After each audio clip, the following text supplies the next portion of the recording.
نفسية المالكي الحائزة على الرتبة الأولى في السنة الثالثة إعدادي بمدرسة نور زناتة.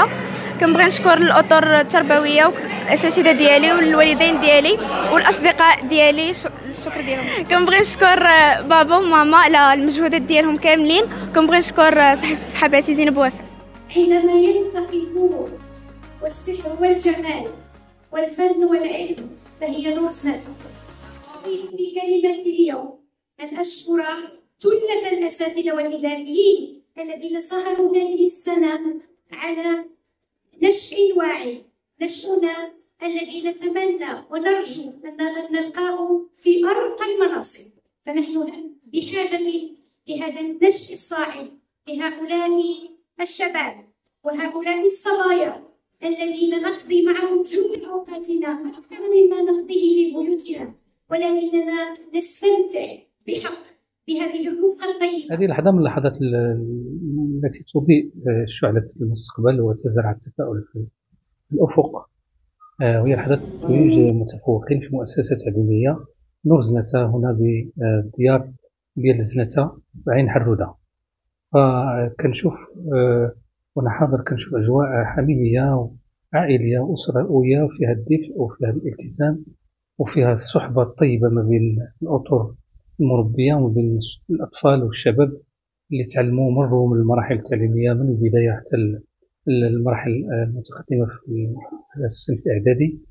فكانت فرصة بالنسبة لي باش نجس النبض ديال ولاد بلادي كيف غاديين في طريقهم العلمية. ويعني لا أخفيكم سرا، اطمأن قلبي وارتاح خاطري ورأيت الأمور بشكل مختلف. نضال السبكي، مسؤولة تربوية بالإعدادي الثانوي بمؤسسة نور زناتة. بكل فخر واعتزاز أتقدم بأسمى عبارات الشكر والتقدير إلى كافة الأطر التربوية والإدارية بمؤسسة نور زناتة الذين كان لهم الفضل الكبير بعد الله تعالى في تحقيق هذا الإنجاز المشرف. نسبة نجاح بلغت 100% في امتحانات السنة الثالثة إعدادي وكذلك السنة السادسة ابتدائي. وكنشكر جميع الموجودين، أطر، آباء، أمهات، على هذا الحفل الرائع. ولكن عندنا الثقة الكافية، الثقة الكاملة في المؤسسة وفي الخطوة ديالها اللي كيسيروها، وهذا صراحة واضح. أنا كنشوف في الوليدات ديالي في الأصدقاء ديالي، لا من خلال التربية لا من خلال التعليم، جزيل الشكر لهم وكنقول لكم الله يرحم الوالدين. معكم أسيل عزوزي، المديرة التربوية لمجموعة مدارس نور زناتة. الحمد لله اليوم كنحتفلوا فرحتين، فرحة ديال السنة السادسة ابتدائي والفرحة ديال الثالثة إعدادي. الحمد لله كانت عندنا نسبة النجاح 100% بمعدلات جد مشرفة، اللي كان الفضل ليها فضل كبير بالمقام الأول الأساتذة ديالنا الحمد لله اللي كنشكروهم، وكنشكروا حتى أولياء الأمور اللي كانوا مسانديننا طول المسيرة ديالنا، وبيان سور كل شيء معنا الحمد لله والحمد لله على كل حال. كل الشكر والامتنان لجميع الأطر المؤسسة من أعوان ومن مساعدين ومن أطر تربوية جميعا من رأسها اللي هو السيد المؤسس إلى أقل عنصر، ولكن ماشي أقل عنصر. حنا الحمد لله كلنا جسد واحد وعضو واحد الحمد لله، كل شيء في سبيل إنجاح هذه المؤسسة.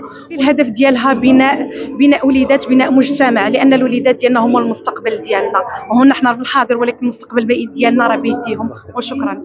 شكرا لكل المسيرين وأطر هذه المؤسسة التعليمية، ولعلي لا أشك في أن باقي المؤسسات وبقية المؤسسات التي تسهر على الربح في آن، وأيضا على تثمين الربح بإراحة ضميرهم المهني في تربية وتأطير كل الشباب وأبناء الوطن، فمزيدا من العطاء ومزيدا من التكوين ومزيدا من تربية أبنائنا على القيم والمبادئ وترسيخ القناعة الكريمة بالانتماء لهذا الوطن بكل أطيافه وأيضا بكل مبادئه التي تحت راية لا إله إلا محمد رسول الله والله الوطن الملك.